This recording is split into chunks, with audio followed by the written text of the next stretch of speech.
오늘 우리가 읽는 이 욥기서 29장의 내용은 이제 욥이 개인적으로 이제 독백하는 내용들, 이제 마지막으로 쭉 자신의 여러 상황들, 생각들, 결론적으로 요약하는 내용들이 소개가 됩니다.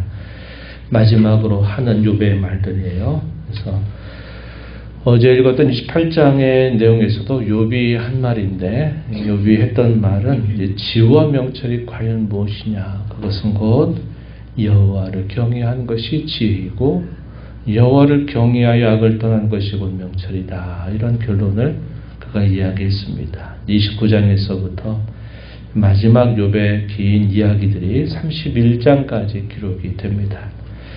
그리고 32장 이하로부터 비교적 길게 엘리후라고 하는 제4의 인물이 등장해서 욥과 친구들 향해서 길게 변론하는 이야기들이 기록이 되고, 마지막 부분은 하나님 마침내 등장하셔서 모든 상황의 결말을 이끌어 가신 내용이 소개가 됩니다.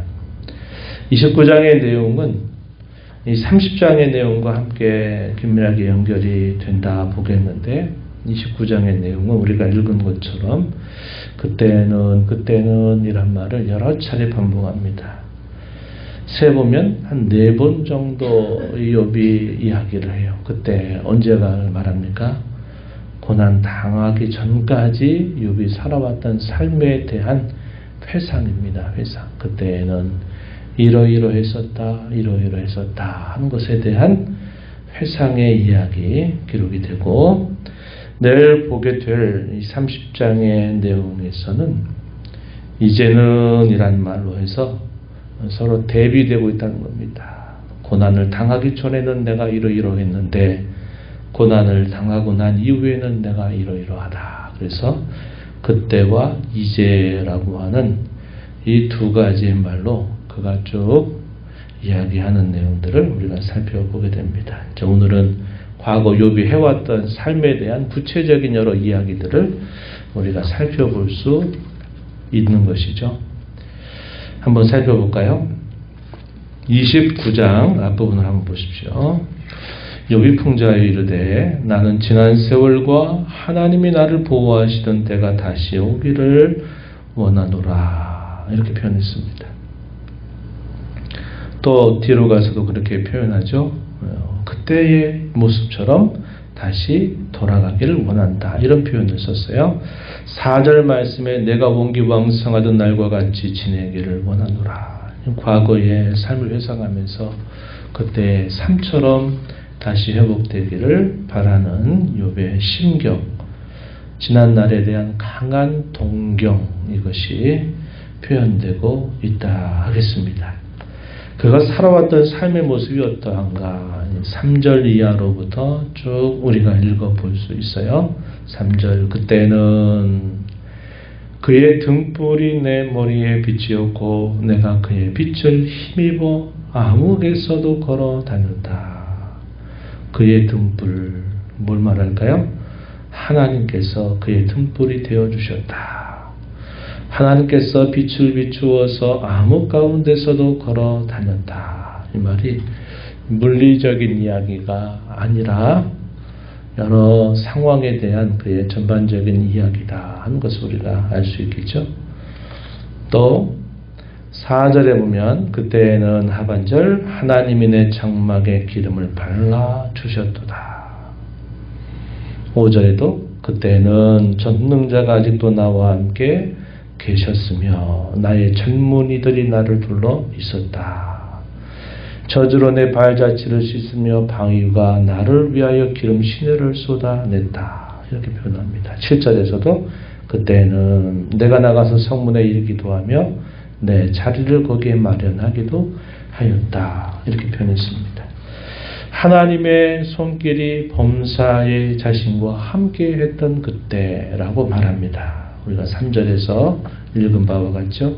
하나님의 등불, 하나님의 빛이 자기의 삶 속에 늘 어느 곳에나 함께 하였다.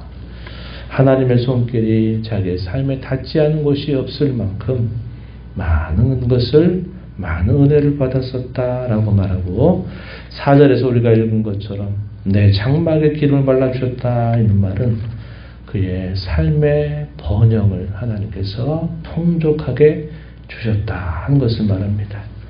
5절과 6절에서 읽은 대로 젊은이들이 나의 젊은이들이 나를 둘러 있었다. 또 6절 7절에서도 보면 성문에 이르기도 하며 내 자리를 거리에 마련하기도 하였다라고 하는 말은 그가 가정에서 뿐만 아니라 주위에 있는 많은 사람들로부터 명예와 칭송을 얻는 사람이었다 하는 것을 보여주고 있습니다. 계속 8절 이하에 보면 나를 보고 젊은이들은 숨고 노인들은 일어나서 섰고 요지들은 말을 삼가했고 손으로 입을 가렸다. 10절 지도자들은 말소리를 낮추었다. 11절에 귀가 들은즉 사람들이 나를 축복했고 눈이 본즉 나를 증언하였었다. 이렇게 표현했습니다. 그가 이렇게 명예와 칭송을 얻는 데는 분명한 이유가 있었습니다. 12절 이하 이는 부르짖는 빈민 도와줄 자 없는 고아를 건져 주었었고 망하게 된 자도 복을 빌었고 과부의 마음이 나로 말미암아 기뻐 노래하게 하였기 때문이다. 이렇게 말합니다. 사회적인 약자들을 구체적으로 돌보고 그들의 편이 되어 주는 이런 일들이 그의 일상 속에 늘 있었던 일이기 때문에 사람들이 이 욥의 하는 말에 대하여 그 어느 누구도 뭐라고 말하지 않았고 그가 나타나면 사람들이 항상 입을 조심하고 또 사람들이 그를 반겼다 하는 사실들을 표현해주고 있습니다. 14절에 보면 내가 의를 옷으로 삼아 입었으며 나의 정의는 겉옷과 모자 같았느니라. 그의 일상의 모든 차림새가 마치 의와 정의를 잘 실현하고 나타내는 그런 사람으로 살아왔다 하는 사실을 표현해주고 있습니다. 만약에 사람들에게 이런 명예와 칭송을 얻기 위해서 한 일이라면 그것은 좀 다른 이야기가 되겠죠. 그런데 욥이 살아왔던 삶은 그게 일상이었다는 겁니다. 그렇게 하다 보니까 결과적으로 사람들이 그를 존귀하게 여기고 그를 명예롭게 여기며 그를 칭송하는 삶이 결과적으로 따라왔다 하는 것입니다. 이 복을 누리는 자의 삶은 이런 삶이죠. 복을 따라가고 애를 쓰는 사람이라기보다는 그의 삶이 이러한 복을 누릴 수밖에 없는 삶을 살아가는 것이 진실로 복된 사람의 모습이다. 이렇게 말할 수 있을 것입니다. 자기의 의를 열심히 쌓고 자기 상을 얻으려고 하는 그의 행위였다기보다는 그가 하나님을 경외함으로 사람들에게 사랑을 신천하고 나누는 일에 매우 익숙하게 살아왔던 사람이었다. 이렇게 말하는 것입니다. 그래서 계속 이하에 주어지는 말씀의 내용들을 쭉 보면 그가 얼마나 사람들로부터 존경받고 사랑받고 또 명예를 받았는가 하는 사실들을 우리가 잘 알 수 있게 됩니다. 21절 이하에 가서 보면 이렇게 말했어요. 무리는 내 말을 듣고 희망을 걸었으며 내가 가르칠 때 잠잠하였노라. 내가 말한 후에는 그들이 말을 거듭하지 못하였나니 나의 말이 그들에게 스며들었기 때문이다. 그들이 비를 기다리는 것처럼 나를 기다렸고 봄비를 맞이하듯 입을 벌렸다. 이 사람들이 힘과 권력에 아첨하기 위해서 그렇게 했다기보다는 욥이 한 일이 사람들로 하여금 그렇게 많은 사람들을 감동시키고 많은 사람들을 위로하고 희망을 주는 그런 삶을 살아왔다라고 말하고 있는 것입니다. 이것이 욥이 거짓을 말하는 게 결코 아니죠. 그가 그렇게 살아왔다 하는 것을 이 이야기를 통해서 욥이 지난 날을 회상하고 있다 하는 겁니다. 어쩌면 이렇게 많은 범사의 복을 누리고 또 이렇게 사람들로부터 존경받고 칭송받는 삶을 살았는데 어쩌면 그것이 모든 삶의 결말로서 계속되었더라면 얼마나 좋았을 것입니까? 그런데 그렇게 어떻게 보면 모든 역경, 모든 삶을 다 지나서 결과적으로 그런 번영과 부, 하나님의 복주심을 누리고 그걸 사람들에게 나타내며 살았던 삶은 그의 인생의 결과라고 말할 수 있을 텐데 어느 날 갑자기 그렇게 살았던 욥에게 감당할 수 없는 고난이 그에게 닥친 것입니다. 그런 모든 소유를 다 빼앗기게 되고 자신을 그렇게 바라보고 그렇게 희망을 걸고 좋아했던 사람들이 자신이 당해 있는 그 처지를 보면서 오히려 돌아서고 원수처럼 자기를 대하는 모습으로 바뀌고 자기는 이제 생명과 사망의 바로 그 갈림길 앞에서 이제 죽음을 맞닥뜨려 있는 그 모습을 생각할 때는 그렇게 많은 복을 누리고 그렇게 그가 많은 걸 가진 그 해피엔딩으로 그의 삶이 끝난 게 아니라 그가 그런 일을 당했다라는 것은 사람들에게 대단히 충격적일 수밖에 없었고 그렇게밖에 볼 수 없는 이유는 결국 욥이 뭔가 크게 잘못한 게 있구나. 우리가 알지 못하는 어떤 큰 범죄가 있었구나 라고 밖에는 해석할 길이 없는 것처럼 사람들에게 받아들여진 거죠. 그러니까 사람들이 어떻게 욥에게 저런 일이 닥쳤지? 어떻게 그럴 수 있단 말이지?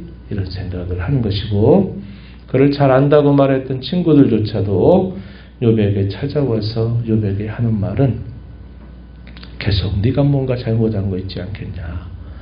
너에게 왜 이런 일이 닥칠 수 있단 말이냐? 네 삶이 이때까지 살아온 게 이러한 결과를 얻을 만한 삶이 아니지 않았느냐라는 것을 계속 이야기하다가 나중에는 인정하지 않으니까 이제 공격자들이 돼서 그를 막 공격해 되는 그런 모습이 나타났다 하는 것입니다.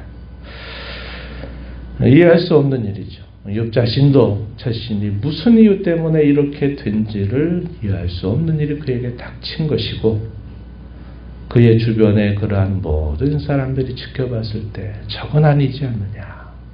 어떻게 저럴 수 있단 말이냐. 이런 생각이 들만한 겁니다. 인생의 모든 역경과 풍파를 지난 다음에 해피엔딩처럼 이런 결말이 있다가 죽으면 그래 참 그 사람은 그런 사람이었지 이렇게 받아들이고 두고두고 기억될 만한 아주 좋은 사람으로 남을 텐데 이렇게 살다가 갑작스레 모든 걸 잃어버리게 된 욥에게 있어서는 자신뿐만 아니라 모든 사람들이 이해할 수 없는 도무지 알 수 없는 그런 일들이 일어나게 됐다는 것을 우리가 보게 됩니다. 근데 하나님은 이렇게 하실 수도 있다 하는 것을 우리는 기억해야 되죠.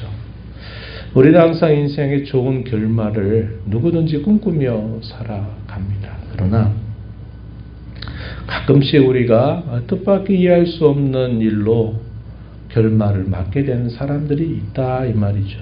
그럴 때 우리도 욥의 친구처럼 아니면 주변 사람들처럼 아유 뭔가 그 잘하는 것 같이 보이더니 사람이 왜 그렇게 됐단 말이지? 그거 뭔가 분명히 잘못한 게 많아서 그럴 거야. 이런 식으로 생각하는 것은 항상 조심하고 항상 주의하는 태도를 가져야 한다는 겁니다. 하나님을 잘 믿는 사람이 안타깝게 인생의 절망을 맞이할 수 있는 겁니다. 하나님 잘 믿는 사람은 예를 들어 치매가 안 걸립니까? 알츠하이머 같은 그런 병이 걸려서 기억을 다 잊어버리지 않게 될까요? 그럴 수 있는 겁니다. 교통사고로 인해서 불의한 사고로 인해서 하나님이 데려가실 수도 있어요. 그가 잘 살아봤어도 그럴 수 있습니다. 우리는 그런 생각을 해야 돼요. 우리가 알 수 없는 하나님의 깊으신 뜻이 있다는 생각을 가지고 섣불리 판단하고 말하는 자세를 버려야죠. 버리고 하나님이 이 땅 가운데 어떻게 역사하시는지에 관하여서는 우리가 항상 조심하고 판단을 유보하는 자세를 가져야 된다 하는 것입니다. 우리가 이런 말씀을 통해서 확인하는 것은 욥이 지나온 그의 삶이 얼마나 하나님을 경외함으로 악을 떠나고 그가 단순히 명예와 칭송과 세력을 얻기 위해서 사람들에게 살아갔던 게 아니라 그가 하나님을 경외하고 사람들을 진심으로 위하고 이웃사랑을 실천함을 통해서 그가 이런 칭찬과 명예와 존귀를 얻었다 하는 것을 우리가 보게 됩니다.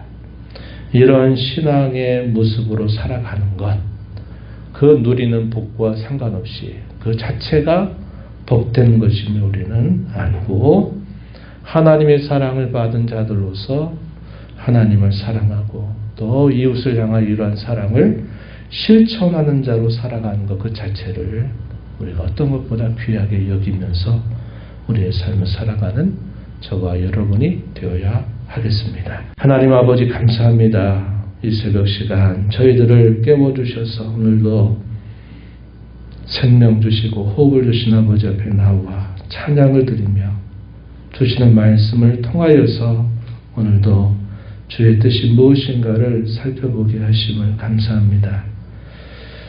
인생의 궁극적인 결말로 하나님을 경외하고 잘 섬겼더니 이러한 많은 복을 받았고 그 복을 통해서 많은 사람들을 유익하게 했다라고 그의 인생이 끝났더라면 그게 얼마나 좋았을까 이런 생각이 충분히 들만합니다.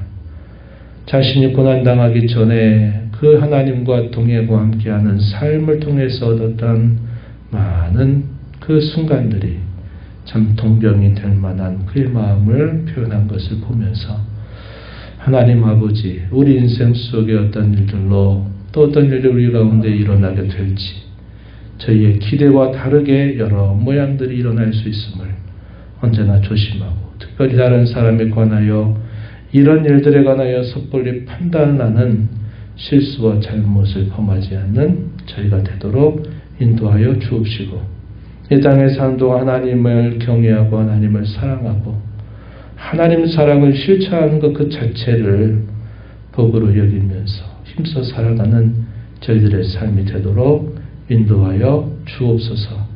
은혜의 보호자 앞에 나와 아버지 은혜를 구하는 모든 심령들의 간구를 귀 기울여 주시고 응답해 주시기를 바라며 예수님 이름으로 기도하옵나이다. 아멘.